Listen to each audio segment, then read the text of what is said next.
Salut tout le monde, sur le cahier, vous êtes avec Camille DG. Aujourd'hui, à la capsule sportive Champion, on va parler de jogging.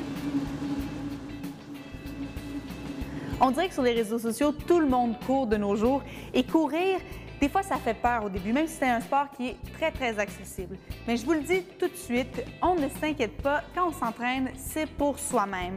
Donc, allez-y à votre rythme. Commencez par des sorties qui vont peut-être être plus courtes, moins rapides, parce qu'au fond, ce qu'on veut, c'est se tenir en forme.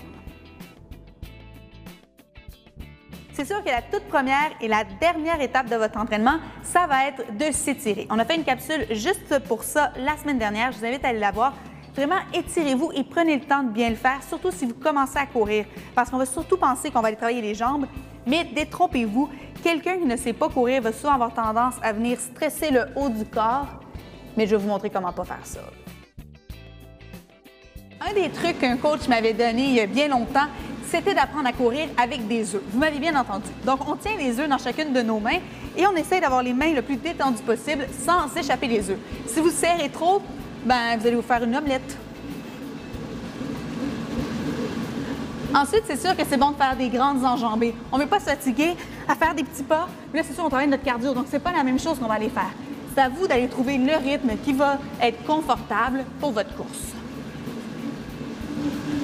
On va parler un peu de la respiration parce que souvent, c'est de mal respirer qui va créer les crampes et qui va nous empêcher de continuer à courir.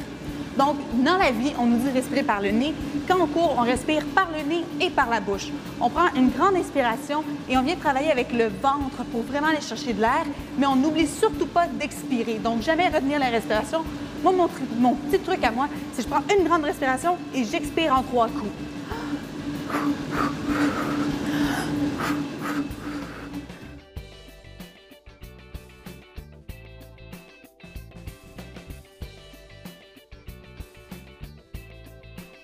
Une fois qu'on a nos souliers, il ne faut pas oublier les bas. Souvent, on a tendance à prendre n'importe quel bas, mais moi, j'opte pour des bas qui sont vraiment faits spécialement pour la course. Donc, tout d'abord, c'est des bas qu'on dit plus dry. Ça veut dire que ça ne va pas devenir tout humide une fois qu'on va courir. Ça va être plus confortable, plus frais. Ensuite, on va chercher un support pour l'arche du pied pour être plus confortable et des coussinets parce que quand on court, on veut s'assurer que notre pied ne va vraiment pas avoir d'impact. Donc, non seulement le soulier nous protège, mais le bas, lui aussi. Personnellement, je vous conseille d'aller courir à deux. Bon, tout d'abord, si vous parlez en courant, vous allez voir qu'ensuite, quand vous allez tout seul, ça va être encore plus facile d'avoir des bonnes performances, mais c'est aussi un niveau de sécurité parce que l'autre personne est toujours là, quoi qu'il vous arrive. Sinon, bon, c'est sûr, traînez avec vous une pièce d'identité pour vous assurer que quoi qu'il vous arrive, les gens vont pouvoir vous reconnaître. Courir, c'est bien agréable, mais il ne faut pas oublier de s'hydrater et souvent les gens partent sans bouteille d'eau.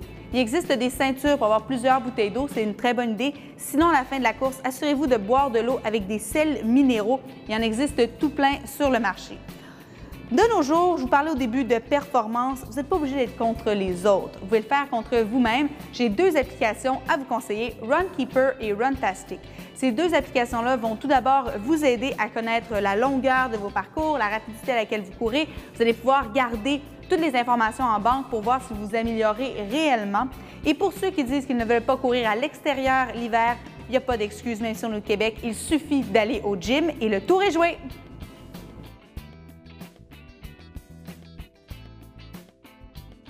Aujourd'hui, je suis habillée 100% avec la gamme de vêtements marathon de Champion.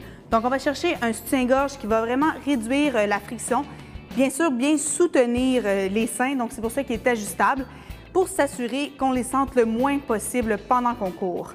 Si on court à l'extérieur, on va être le plus visible possible. Donc, que ce soit sur notre camisole ou sur notre pantalon, on va avoir des bandes réflectantes qui vont faire en sorte que les voitures ou les passants vont nous voir. C'est certain que quand vous courez à l'extérieur, vous voulez avoir accès à votre musique. Donc, sur le pantalon, à l'arrière, il y a une poche qui est camouflée où on peut cacher notre téléphone ou notre iPod et la même chose sur le menton. Souvent, on a tendance à vouloir aller chercher des vêtements de couleur noire.